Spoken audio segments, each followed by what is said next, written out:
And suddenly people who once stood on opposite sides of a conflict find themselves working. Some of the recommendations that Nextier provided in Well, the multinational evaluation. when people join savings and internal lending communities or take part in cash for work activities, they're not just earning income, they're rebuilding trust and cooperation. They're coming together to work for a common goal. Welcome to Crossing Perspectives, the podcast where we go beyond the headlines to explore the complex intersections of security, peace, and development. Each episode, we bring together thought leaders, experts, and change makers from diverse sectors to dissect global challenges, share bold ideas, and uncover innovative solutions. From conflict prevention to economic resilience, climate security to governance, we provide fresh insights and critical analysis to help you navigate the world's most pressing issues. Join us as we challenge conventional narratives, spark meaningful conversations, and connect the dots across disciplines. This is Crossing Perspectives, where ideas meet action. The Lake Chad region, the once thriving hub of trade and culture, has become synonymous with instability, displacements, and fragility. Yet, beyond the headlines of conflict lies a story of resilience and rebuilding. Good day, listeners, and welcome to this episode of Crossing Perspectives. In this episode, we will explore peacebuilding and social cohesion, pathways to sustainable stability in the Lake Chad region. In this episode, we will be unpacking how communities are reclaiming peace through dialogue, local leadership, and inclusive development, and what it takes to turn fragile recovery into lasting stability. Joining me on this episode is Mr. Christopher Bleers. Chris has spent over 20 years leading large multi-country programs in some of the world's most fragile and conflict-affected areas. Currently, he serves as Chief of Party for Catholic Relief Services STAR project. That is the Stabilization and Reconciliation in the Lake Chad Region initiative, funded by the German government through KfW. STAR program is a 4-country recovery and resilience program in the best states of Nigeria, Difa in Niger, and the Lac province in Chad, and the eastern part of Republic of Cameroon. This program focuses on rebuilding infrastructure, restoring livelihood, and strengthening local governance. Chris, you're welcome. Thanks so much for having me. Thanks. The Lake Chad Basin has long been at the intersection of conflict, displacement, and resilience. From the work you do as the Chief of Party for the STAR program, what does peacebuilding mean in such a fluid and fragile environment? You know, when people hear peace building, they often think of and imagine big conferences or political negotiations. But for us at Catholic Relief Services, through the STAR project in the Lake Chad Basin, peace starts much closer to home. It begins when a community rebuilds a school, a market, a borehole, and suddenly people who once stood on opposite sides of a conflict find themselves working together again. So those shared spaces are where trust starts to grow. And that's really what the STAR project is about, helping people move from survival to stability and eventually to self-reliance. We start by restoring the basics: schools, health clinics, solar water systems, roads, markets, because these things allow life to start flowing again. But we don't stop there. We also look at livelihoods by creating savings and lending groups, supporting youth, women, and people with disabilities with vocational training and strengthening agricultural techniques. We open pathways for families to rebuild financially. And along the way, we create opportunities for dialogue and reconciliation, spaces where divided communities can talk, plan, and rebuild together. So a big part of this is ensuring women are not just included, but leading the process. They're often the ones quietly holding communities together, mediating disputes, building networks, and leading recovery. We train women peace advocates, what we choose to call social cohesion facilitators and youth ambassadors, so that local leadership truly reflects the whole community. And then, of course, there's governance. We work closely with local authorities to improve service delivery, strengthen participation, and build disaster preparedness. Because in fragile conflict-affected areas, good governance isn't just a system, it's what keeps peace alive long after the project ends. So our integrated model connects everything: livelihoods, governance, infrastructure, and social cohesion, because we believe peace doesn't happen in isolation. It grows when all parts come together, helping communities move from crisis towards confidence and long-term resilience. Thank you. Thank you for providing this opening context.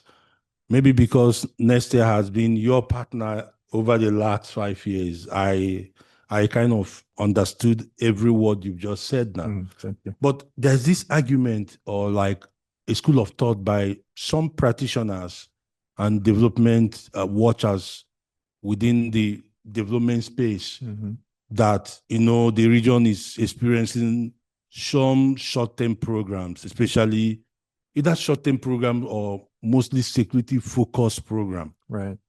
But I think differently. But again, if I look at the STAR program and what you guys have been doing there over the last 6 years, can you tell my listeners or our listeners the difference between what you've been, CRS STAR program, have been doing in the region that is distinct and different from what others have been doing?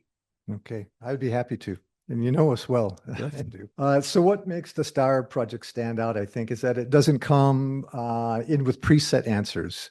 It starts with listening. That's crucial for us. Instead of delivering external solutions, we work hand in hand with local communities to rebuild infrastructure, restore livelihoods, strengthen trust, and rebuild local governance, all through truly participatory approaches. So peace building, as we've learned, isn't a one-time event. It's something that happens every day in everyday spaces, on the farm, at the water point, in community meetings. And by integrating peace building with economic recovery and governance and disaster preparedness, we help people meet their immediate needs and lay the foundation for long-term stability. So we begin with evidence. We use conflict scans, and we use a tool that CRS created, something we call the social cohesion barometer, to really understand what's driving local tension. Then we involve communities directly in designing and implementing the peace-building process. That local ownership to us is key. We also make gender equality and protection core priorities, not add-ons, by creating safe spaces for marginalized people, women, youth, people with disabilities. We make peace building more inclusive and lasting. And the beauty of the model is that it's very adaptable. It grows with the community, responding to change rather than imposing it. So what stays with me most are the small human stories that come out of this work. Farmers saying that they can now walk to their fields without fear again. Women talking about sharing a water point with people they once saw as rivals. Or young people who say they finally feel they have a stake in their future. So this is what peace looks like here. It's lived, it's not declared, and it's rebuilt through trust, work, and shared everyday life. Thank you, Chris. This is the third phase of the program. You've done phase 1, phase 2, and phase 3. That's right.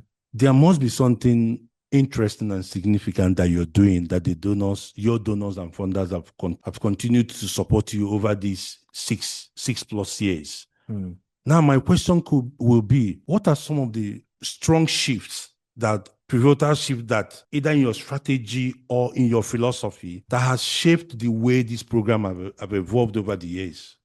We've had two major strategic shifts.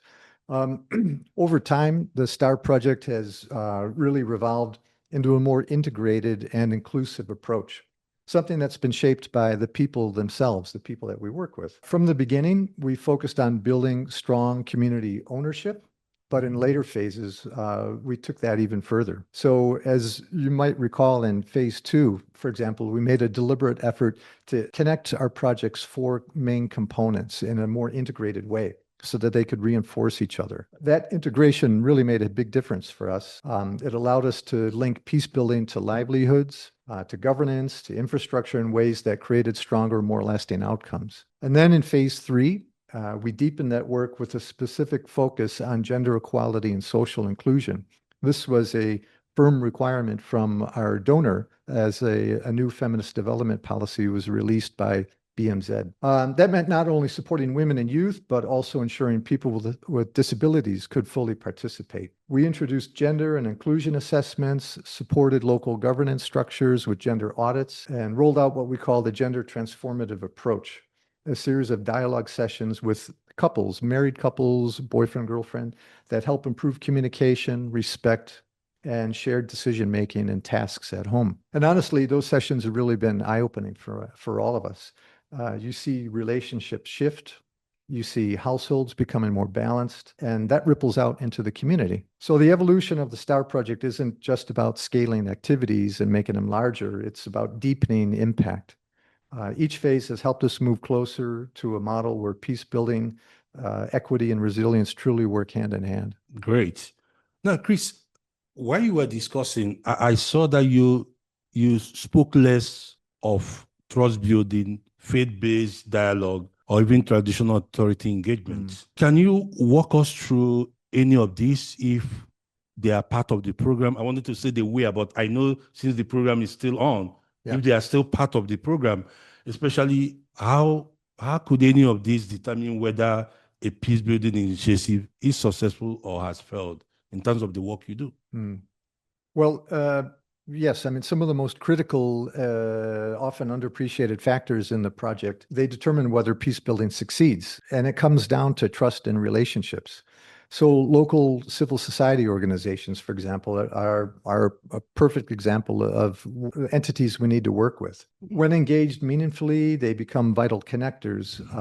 They're trusted by the communities, they're respected by institutions, and they're able to bridge the gap between both. So ignoring them can leave even well-intentioned programs disconnected from reality. Another key lesson is the importance of layering peace-building approaches. The top-down level ensures policy alignment, the bottom-up empowers local actors, and the middle-out connects the two, engaging traditional leaders, faith actors, local officials to keep the momentum alive. Of course, even good interventions can stumble if they overlook local dynamics, power structures, historical grievances, cultural norms. These are all realities that we deal with every day in the project. That's why CRS's STAR project invests deeply in contextual analysis and inclusive engagement, ensuring peace building remains both grounded and resilient. And sometimes small practical adjustments make all the difference. For example, language barriers between displaced and host populations. That often, they can challenge communication. So our teams use what we call elbow-to-elbow translation to keep the dialogue flowing. Little things like that, ensuring that people feel heard, that can determine whether peace truly takes hold. Interesting. In peace building, most times symbolism is important, right? However, when it comes to the doubling down the real reconciliation to make sure that it becomes long-term, leading to the kind of stabilization that you want, you might find a way to influence local governance and livelihood. Can you tell us what STAR program has done around this to make sure that when, after years of implementing this program and you exit, those things will still stay? I know what you mean. There's a risk of that. And it's really at the heart of what we do, because peace building certainly cannot stop at symbolism. If it doesn't change how people live and work and make decisions together, it won't last. So there's got to be something tangible there. Through the STAR project, CRS makes peace building tangible, something visible in daily life. It's built into everything we do in the project: economic recovery, infrastructure, governance, and service delivery. When people join savings and internal lending communities, or take part in cash for work activities, they're not just earning income, they're rebuilding trust and cooperation. They're coming together to work for a common goal. So we partner with faith leaders, civil society groups, traditional authorities to make peace building culturally relevant and credible. And we use a top-down, bottom-up, and middle-out strategy to ensure institution support and communities that we ensure institutions support what communities create. It's that layering, connecting the grassroots with policy that make reconciliation more than symbolic. It becomes structural, sustainable, and deeply owned.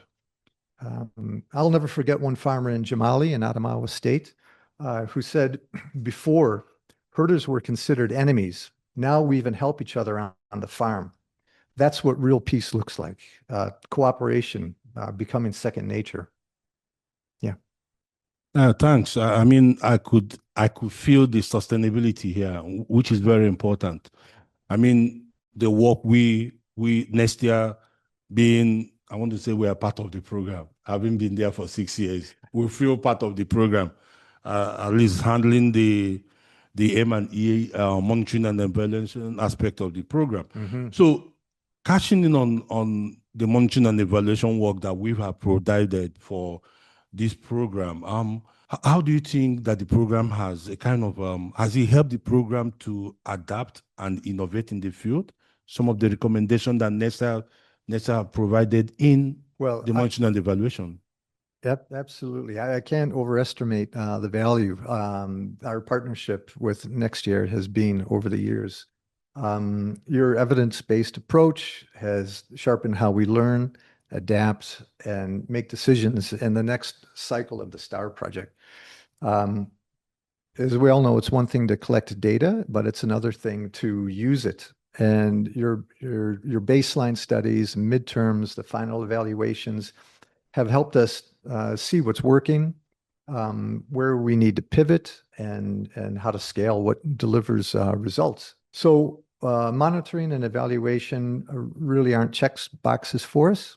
They're how we stay responsive and accountable to the people we work with, to our organization, to our donor. And that feedback loop has improved everything from youth engagement to gender inclusion. So in many ways, the partnership has turned monitoring and evaluation from a reporting function into a driver of innovation for us in the STAR project, keeping it agile, adaptive, and effective for the communities we serve. Thanks, Chris. I mean, the lessons we can get here is that the partnership between Nextier and the STAR program seems to be working. And from an insider perspective, someone who has managed this program and having Nextier work under you for these 6 years, if you're to give an insight or an advice to a local think tank, an international, or with an international NGO who are trying to co-create this kind of partnership in a fragile environment, what will it be? Well, what I really value about working with Nextier is how you blend deep local knowledge with your analytical strength. One of our biggest lessons together is that co-creation works best when it builds local capacity. In Chad, for instance, participants told us recently, people understood that they could take charge of their own development. That mindset shift from dependence to initiative is what drives long-term resilience. Peace, as we've learned, isn't a single event. It's a process lived out daily in the small, ordinary moments of existence, of coexistence between people in villages and communities. So walking to the farm without fear, sharing a water point peacefully, those are real indicators of progress. So when local think tanks and international NGOs truly co-create, they marry global expertise with local legitimacy. That's when peace building moves from effective to enduring. Great. I mean, Chris, one other thing in most situations is that some analysts, right, tend to quantify peace building from an angle of reduced violence, right? So each time you have less killing, less violent conflict, right? They tend to think that you're having a kind of stability and peace, especially from a post-conflict analysis. However, within the same context, governance and trust are hardly or not easier to quantify, especially where they are not tangible. Governance, like the type you guys are doing, because I mean, the work STAR program, CRS STAR program is doing in the Northeast Lake Chad region, Nigeria Northeast, and the entire Lake Chad region, is not just the conventional peace building that people see. you could see the tangibility in a way, because people can feel it because of some of the things you're doing, the constructions and all that you've brought in. So you're not only doing humanitarian, you're sitting between humanitarian and development, all within the angle of the nexus between the three: peace building, humanitarian, and development. Right. Now, it becomes very difficult most times to assess social cohesion, because it's not really tangible. My worry is how you guys have been able to bring in social cohesion within this whole thing. Well, that's a great point. Because the hardest things to measure in peace building are often the most important. You ask a person on the street what social cohesion means, and they might be stumped, to give a clear answer. At CRS, we see peace as more than the absence of violence, as you were mentioning. It's about trust, inclusion, and shared governance. So we use tools like the Social Cohesion Barometer to track shifts in trust and participation, especially among women, youth, and marginalized groups. That's very important. We also use community scorecards to understand perceptions of fairness, transparency, and inclusion. Those insights tell us whether governance feels accountable and whether people feel represented. And sometimes the best indicators are human. Again, in Jamali, a farmer once told us, before herders were considered enemies, and now we even help each other on the farm. That one sentence says more about real peace than any statistic ever could, in my mind. So that still sits with me quite prominently. I mean, that's an interesting story. I mean, it's always good to hear stuff like this. In the last 6 years, your idea of peace building and the STAR program's definition of peace building may have shifted based on what you got from the locals as what peace building is. Yeah. How have your program, in terms of your framework or policy, been able to marry the two together to make sense to your delivery? Well, when you ask communities what peace means to them, their answers are beautifully grounded in real life. In Nigeria, across the Lake Chad Basin with the other countries, Niger, Chad, and Cameroon, peace means living without fear, going to the farm, sending children to school, and coexisting across divides. It's about trust and belonging. One woman told us, we meet at the borehole that CRS made, we talk, and we no longer fight. Another said, savings groups gave me money, but peace gives me the courage to use it. So that's why we use CRS's 3B, 4D model to bridge community definitions with donor frameworks.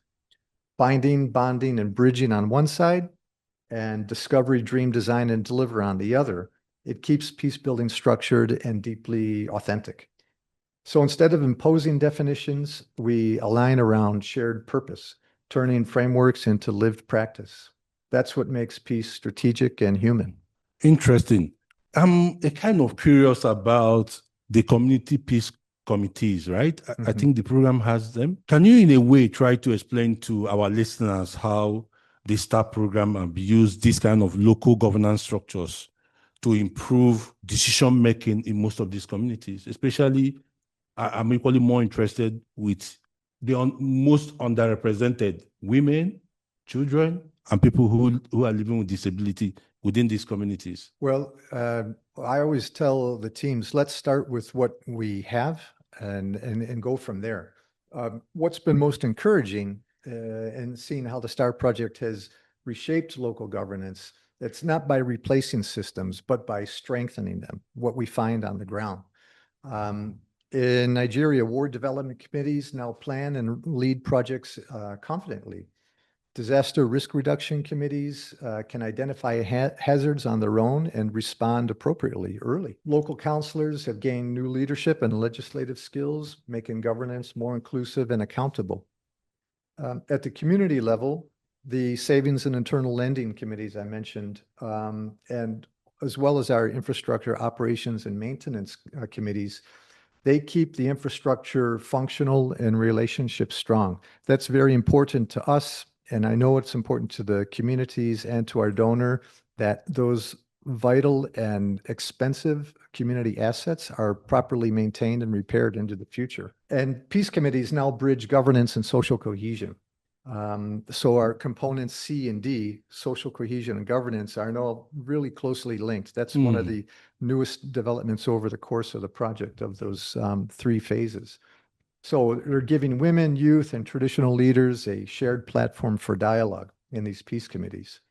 And together, the shifts make local systems more responsive and resilient, which is what sustainable peace looks like in practice. Thanks, Chris. My next question, Chris, is on the issue of the climate stress, migration, and youth dynamics in the region, especially how is it contributing to the violence or contributing to the peace? It might be either way, right? Yeah. How is CRS adapting its peace building strategy to stay relevant? Well, you're absolutely right. The Lake Chad Basin is evolving fast. Conflict, migration, climate all intersect in the Lake Chad Basin, and peace building has to evolve with them. We've tackled transhumance-related conflict head-on, bringing farmers, herders, and traditional leaders together for regular dialogue and establishing early warning systems to prevent escalation. We've also integrated climate resilience into everything from cash for work projects to eco-friendly construction. We use local materials. It's very, very important for us. Local building methodologies, managing waste better, and tree planting to restore the environment at all the sites where we build health centers or schools, for example, and also solar-powered water systems, the water towers. And we adapt cash for work schedules to youth of legal working age and breastfeeding mothers, recognizing that inclusion must also be practical, so that it's not excluding people. And so adaptation for us means more than strategy. It's a mindset going into the project, staying responsive to how people actually live and what peace looks like day to day. Yeah, I mean, everyday peace for an average citizen who lives in the Lake Chad region is what is very relevant. Then I'm a bit curious on the STAR program again, if I'm to ask this question. If you're to go back like 2019 and you are asked, Chris, can you redesign this program? What would it be? What is it that you could add? What is it that you will remove? Well, I think if I could redesign the STAR project, I'd start with balance and inclusion from the very beginning. Farmers have benefited from strong livelihood support over the years, but herders deserve the same. We need pasture development, veterinary care, and mapping grazing routes alongside shared dialogue platforms. That's critical between the two groups. I'd also extend peace education through radio to reach nomadic populations and weave climate resilience into everything, local development plans, disaster risk reduction committees, and climate smart agriculture. And finally, I'd invest more deeply in women's and youth leadership. They're the ones who keep peace alive once the project ends, and their leadership in communities, they're truly resilient because of them. So more investment in women and youth. Fantastic. I mean, Chris, you could see that in the West African region, fragility is on the increase. Especially, we thought we were only dealing with fragility among countries of the Sahel, right? Yeah. But it's very obvious that even the coastal states of West Africa are deep into fragile situation, from the kind of governance, from civilian coups to military coups, is increasing by the day. It's getting serious. Interest and again, as these things are happening, from what you've seen in the Lake Chad region, what would be your lesson to any person who is trying to manage any program in any of these fragile countries that you think are the takeaways that they must be aware of? Well, I think the lessons learned in the Lake Chad Basin extend far beyond its borders. That's for sure. First, peace must be community driven on the ground. When people define it themselves, it endures. Second, integration matters. Linking humanitarian aid, development, and peace through the HDP nexus, as you mentioned, ensures that short-term recovery feeds long-term stability. We've also learned that media and digital tools are indispensable for youth engagement and countering misinformation and even disinformation. In fragile states, balancing the needs of farmers and pastoralists is crucial. So inclusion prevents cycles of tension and restores trust. So real efforts need to be made there. For governments, I'd say formalize community peace structures and invest in shared infrastructure. For NGOs, I would say ensure fair livelihoods and keep climate education front and center. For donors, plan for sustainability, leadership handovers, funding continuity, and perceptions of fairness. And regionally, our project partner, the Lake Chad Basin Commission's push for cross-border cooperation reminds us that peace doesn't stop at boundaries.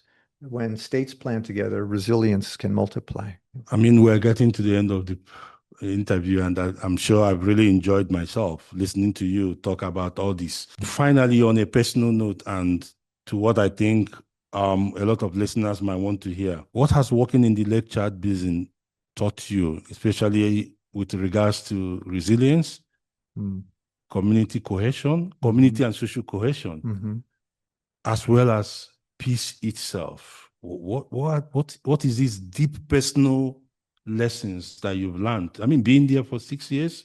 Yeah, well, it's thank you for the question, because as we know, we often only hear about the bad things that happen, you know, not a lot about the good things that happening on the ground. So working in the Lake Chad Basin has been one of the most humbling experiences of my life.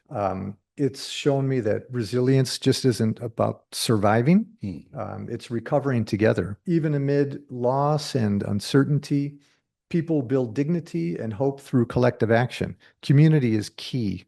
Community, as I've learned along with the teams, is the foundations of peace. So CRS's whole community approach that we use not only in the STAR project, but across the world, wherever we implement activities, ensures that everyone, men, women, youth, and elders, displaced and host families, has a voice.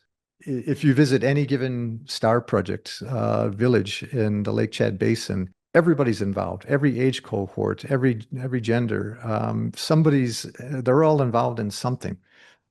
Be it the construction activities or trainings or peace committees or school peace clubs, the technical vocational education.